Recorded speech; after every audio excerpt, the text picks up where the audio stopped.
now we're going to hear from Pastor DrIrieSession, and she's going to talk to us about an economic bill of rights. She's going to come to us from Revelation 21:4, and it simply says, "He will wipe every tear from their eyes. There will be no more death, or mourning, or crying, or pain, for the old order of things has passed away." I bring to you all Pastor DrIrieSession. The night before his assassination, Dr. King preached to a crowd of sanitation workers who were on strike in Memphis. These hard-working Black men were subject to unsafe working conditions, long hours, and low wages.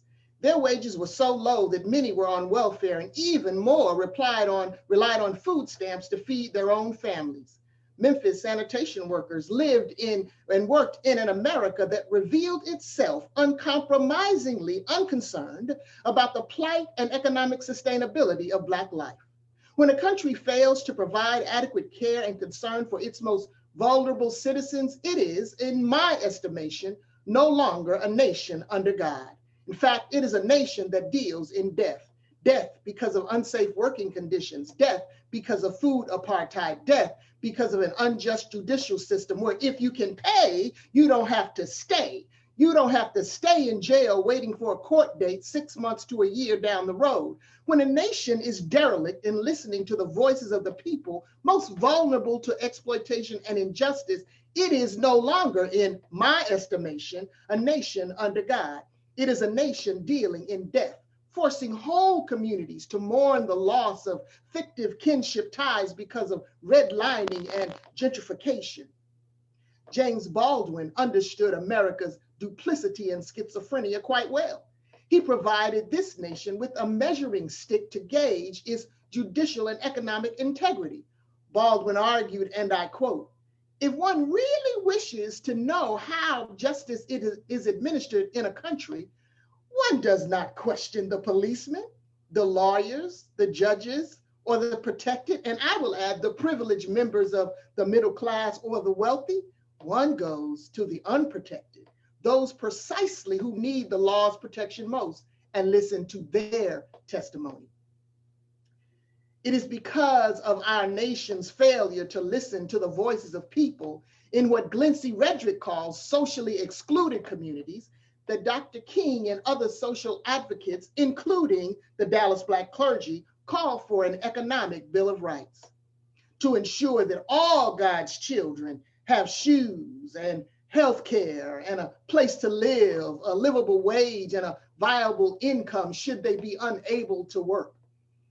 An economic bill of rights has to include in this COVID-19 freedom from discrimination, racial and gender bias in order to pursue entrepreneurship as a vehicle for attaining economic autonomy. An economic bill of rights must contain the principle of Kujichagulia, which is self-determination to define ourselves, name ourselves, create for ourselves, and speak for ourselves instead of being defined, named, and created for and unspoken for by others. Kujichagulia reminds us of who we really are. See, we have within us brilliance, creativity, ingenuity, and innovation, internal equipment necessary to create our own economic security. See, we are no longer interested in being beholden to economic systems fundamentally designed for our oppression and subjugation. Memphis sanitation workers, Dr. King, and other social justice advocates throughout history were pointing us to the day, the time when God's beloved economy is in full effect. The day, the time when God will wipe away every tear from the eyes of hungry and malnourished children because their mothers and fathers have the financial resources to ensure good and healthy nutrition. When there will be no death-dealing economic practices preventing frontline workers, you know, the people who are keeping this whole thing running right now, from earning a just and livable wage, but not just a livable wage, a wage that eventuates in economic thriving. Through the prophetic lens of the Spirit of God, the Apostle John in this text saw such a day and time when mourning would cease, when there would be no crying out for economic equality or pain from being crushed under the weight of payday loans and other predatory lending practices situated in the poorest communities. John saw the day and the time for a reversal of fortune, just as King saw the promised land. With everything in me, I believe that day is coming because God said so. That day is coming because the Apostle John prophesied the first things will pass away. The first things were death dealing. The first things were exploitive. The first things are temporary and do not illumine the ways and righteousness of God. So get ready, beloved, for the next thing. The next thing is that new thing God is doing.